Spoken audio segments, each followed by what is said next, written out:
بسم اللہ الرحمن الرحیم۔ اسلامی تاریخ۔ قابل اور حابل۔ قابل اور حابل آدم علیہ السلام کے بیٹے، دونوں کے درمیان ایک بات کو لے کر جھگڑا ہوا۔ قابل نے حابل کو قتل کر ڈالا۔ زمین پر یہ پہلی موت تھی اور اس کے بارے میں ابھی تک آدم علیہ السلام کی شریعت میں کوئی حکم نہیں ملا تھا، اسی لیے قابل پریشان تھا کہ بھائی کی لاش کا کیا کیا جائے۔ اللہ تعالیٰ نے ایک کوے کے ذریعے سے اس کو دفن کرنے کا طریقہ سکھایا۔ یہ دیکھ کر قابل کہنے لگا، ہے افسوس، کیا میں ایسا گئے گزرا ہو گیا ہوں کہ اس کوے جیسا بھی بن نہ سکا۔ پھر اس نے اپنے بھائی کو دفن کر دیا۔ یہیں سے دفن کرنے کا طریقہ چلا آ رہا ہے۔ حضور صلی اللہ علیہ وسلم نے قابل کے متعلق فرمایا، دنیا میں جب بھی کوئی شخص کا ظلمن قتل کیا جاتا ہے تو اس کا گناہ حضرت آدم کے بیٹے قابل کو ضرور ملتا ہے، اسی لیے کہ وہ پہلا شخص ہے جس نے ظلمانہ قتل کی ابتدا کی اور یہ ناپاک طریقہ جاری کیا۔ اسی لیے انسان کو اپنی زندگی میں کسی گناہ کو جاری نہیں کرنا چاہیے تاکہ بعد میں اس کے گناہ کرنے والوں کا وبال اس کے سر نہ آئے۔ اللہ کی قدرت۔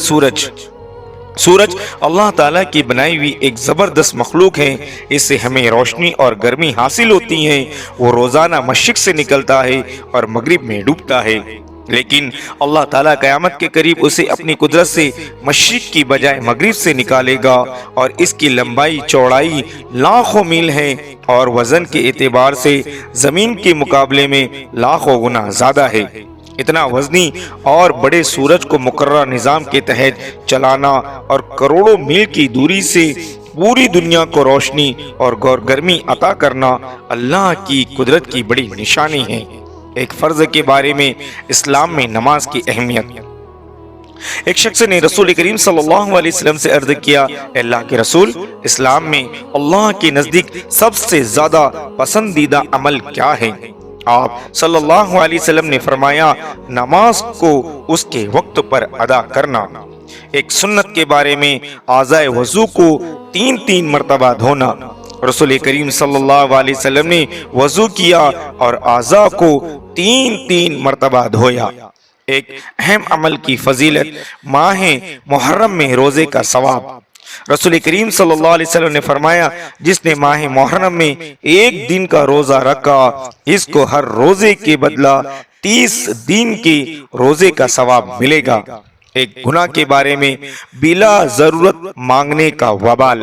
رسول کریم صلی اللہ علیہ وسلم نے فرمایا، جس نے سوال کیا حالانکہ اس کے پاس اتنا موجود تھا جس سے اس کی ضرورت پوری ہو سکتی تھی، تو وہ قیامت کے دن اس حال میں آئے گا، اس کا چہرہ عیبدار ہوگا اور اس پر خراش ہوگی، یعنی نشان لگے ہوئے ہوگے۔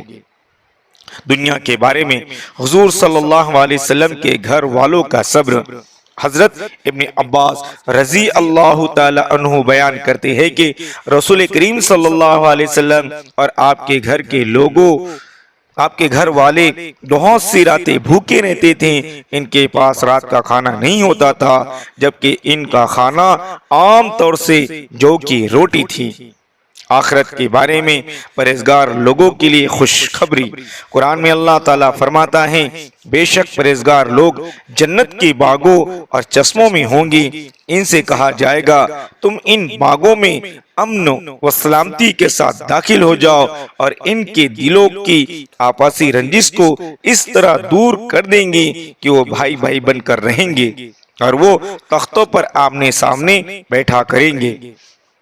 طب نبی سے علاج، ہمیشہ صحت مند رہنا۔ رسول کریم صلی اللہ علیہ وسلم نے ارشاد فرمایا، روزہ رکھو صحت مند رہو گے۔ قرآن کی نصیحت، آپس میں اختلاف سے بچو۔ قرآن میں اللہ تعالیٰ فرماتا ہے، تم لوگوں کی طرح مت ہو جانا جو آپس میں ایک دوسرے سے جدا ہو گئے ہیں، اور اختلاف کرنے والوں کے لیے ان کے پاس صاف دلائل آ چکے تھے، ایسے ہی لوگوں کے لیے بڑا عذاب ہوگا۔ اللہ تبارک و تعالی ہمیں ان باتوں پر کہنے سننے سے زیادہ عمل کی توفیق عطا فرمائے۔ اللہ تعالیٰ اس کو دوسروں تک پہنچانے کی توفیق عطا فرمائے۔ اللہ تعالیٰ جب تک ہمیں زندہ رکھے، اسلام پر زندہ رکھے۔